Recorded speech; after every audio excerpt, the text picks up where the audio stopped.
আমার স্বামী যখনই কাজের উদ্দেশ্যে বাইরে যাওয়ার জন্য বেরোতো, তখনই আমার শ্বশুর আমার ঘরে এসে আমার স্বামীর নামে উল্টোপাল্টা কথা বলতো। একদিন রাতে আমার স্বামী বাড়িতে না আসায় আমি ভয় পেয়ে আমার শ্বশুরের ঘরে চলে যাই। তারপর আমার শ্বশুর আমার সাথে যে অবস্থা করলেন সেটা আমার বলতেও লজ্জা লাগছে। কারণ কিছু রাত এতটাই অন্ধকার হয় যে মানুষের জীবন থেকে সব আলো মুছে দেয়। আজকের রাতটা আমার জীবনের এমনি একটা অন্ধকার রাত হয়ে ওঠে। আমার স্বামী আরিফ এখনও বাড়ি ফেরেনি। রাত 12:30 বাজছে। আমি বসার ঘরে তার ফেরার জন্য অপেক্ষা করছিলাম। আমার নজর বারবার ঘড়ির কাঁটার দিকে চলে যাচ্ছিল। সেকেন্ডের কাঁটার সাথে সাথে আমার বুকটাও ধকধক করছিল।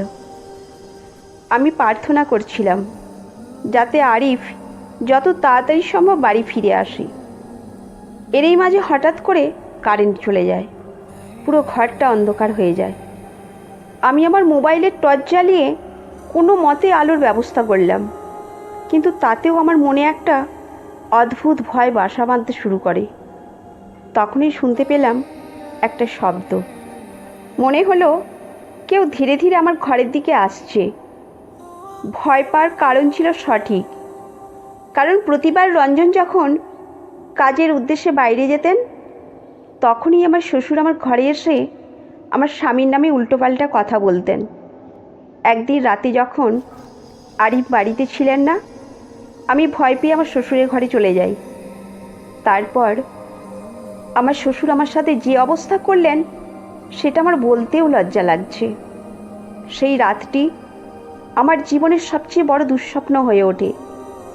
আমি খুব ভয়ে ছিলাম। কি করব কিছুই বুঝতে পারছিলাম না। সাইমা ছিল সুন্দরী, সুশ্রী আর মেধাবী এক নারী। বিয়ের পর শ্বশুরবাড়িতে আসার পর থেকেই সবার মন জয় করে নিয়েছিলেন। তার স্বামী আরিফ খুবই ব্যস্ত থাকতো নিজের ব্যবসায়। তাই শ্বশুর আলহাজ কামাল উদ্দিন সবসময় চেষ্টা করতেন সাইমার পাশে থাকার।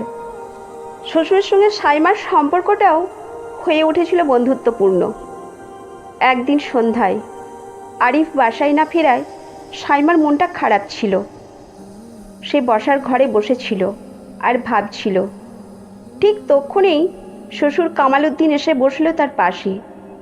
তিনি বললেন, কী রে সাইমা, মন খারাপ কেন? আরিফ তোকে সময় দিতে পারছে না? সাইমা একটু লজ্জা পেয়ে বলল, না তেমন কিছু না, আমি ঠিক আছি। কামাল উদ্দিন মৃদু হেসে বললেন, আমি তো তোকে আমার মেয়ের মতো মনে করি। তুই যদি কোনোদিন কিছু বলতে চাস নির্ভয়ে বলতে পারিস। এই ধরনের কথোপকথনের মধ্যে দিয়ে শ্বশুর আর পুত্রবধূর মধ্যে একটা গভীর সম্পর্ক গড়ে উঠল। সাইমা শ্বশুরের সাথে তার মনের কথা শেয়ার করতে লাগলো। আর কামাল উদ্দিনও বুঝতে পারছিলেন যে সাইমার মধ্যে এক ধরনের শূন্যতা আছে, যা পূরণ করার জন্য সে আরিফের চেয়ে অনেক বেশি সময় দেয় তাকে। কিছুদিন পর এক সন্ধ্যায় সাইমা শ্বশুরের সঙ্গে বসে গল্প করছিল। কামাল উদ্দিন সাইমার চোখের দিকে তাকিয়ে বুঝতে পারছিলেন যে তার মধ্যে এক ধরনের আকর্ষণ কাজ করছে। তিনি নিজের মনকে শক্ত করে বললেন, সাইমা, তোকে একটা কথা বলবো? সাইমা কিছুটা অবাক হয়ে বলল, হ্যাঁ বলুন। কামাল উদ্দিন বললেন, তুই আমার জীবনে অনেক আনন্দ এনেছিস। আমি তোকে এক মুহূর্তের জন্যও হারাতে চাই না। তুই কি আমার এই অনুভূতিগুলো বুঝতে পারিস? সাইমা একটু চমকে গিয়েছিল, তবে সে বুঝতে পারছিল যে তার শ্বশুরের প্রতি এক ধরনের আকর্ষণ কাজ করছে। কিন্তু দুজনেই জানতো যে এই সম্পর্কটা সমাজের চোখে গ্রহণযোগ্য নয়। তারা নিজেদেরকে দমিয়ে রাখার চেষ্টা করছিল। সাইমা নিজেকে বলতো, আমি যা করছি তা ভুল, কিন্তু আমি কেন নিজেকে আটকাতে পারছি না? একদিন সকালে আরিফ কাজে চলে যাওয়ার পর সাইমা রান্নাঘরে কাজ করছিল। হঠাৎই কামাল উদ্দিন পিছন থেকে এসে তাকে ধরে ফেলল। সাইমা চমকে উঠল। কিন্তু সে নিজেকে সরিয়ে নিতে পারছিল না। কামালউদ্দিন মৃদু স্বরে বললেন, আমি তোকে ছাড়া থাকতে পারছি না সাইমা। তুই কি আমার ভালোবাসাটা বুঝতে পারছিস না? সাইমার হৃদয় দ্রুত ধকধক করছিল। সে বলল, আমি বুঝতে পারছি, কিন্তু আমাদের এই সম্পর্কটা সমাজে কিভাবে গ্রহণযোগ্য হবে?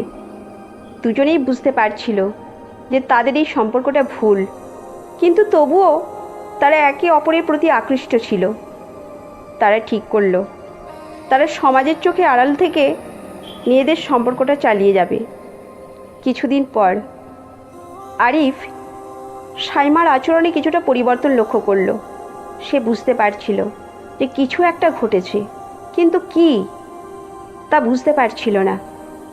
একদিন রাতে সাইমার শ্বশুর তার ঘরের ভিতরে কথা বলছিল। হঠাৎই আরিফ দরজার কাছে এসে সব শুনে ফেলল। তার সমস্ত পৃথিবী যেন ভেঙে পড়ল। সে দরজা ঠেলে ভেতরে ঢুকল এবং রাগে ফেটে পড়ল। তোমরা কি করছো? এটা কি করে সম্ভব? কামালউদ্দিন ও সাইমা দুজনেই স্তব্ধ হয়ে গিয়েছিল। আরিফের চোখে ক্রোধের আগুন জ্বলছিল। কামালউদ্দিন বললেন, বাবা শোনো, আমাদের ভুল হয়েছে, কিন্তু আমরা কেউ এমনটা করতে চাইনি। আরিফ বলল, তোমাদের এই সম্পর্কে কোনো মানে নেই। তুমি আমার বাবা আর সে আমার স্ত্রী। তোমরা কিভাবে এটা করতে পারলে? দুজনেই বুঝতে পারছিল যে এই সম্পর্কের কোনো সমাধান নেই। তারা নিজেদের ভুল স্বীকার করে নিল। সাইমা সিদ্ধান্ত নিল সে আর এই সম্পর্ক চালিয়ে যেতে পারবে না। সে তার বাবা মার বাড়ি ফিরে গেল। আর কামালউদ্দিন তার বাকি জীবনটা একা কাটানোর সিদ্ধান্ত নিলেন।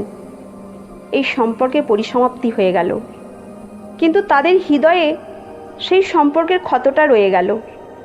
তারা বুঝতে পারল যে ভালোবাসা কখনো কখনো সীমা লঙ্ঘন করতে পারে, কিন্তু তা সবসময় গ্রহণযোগ্য হয় না।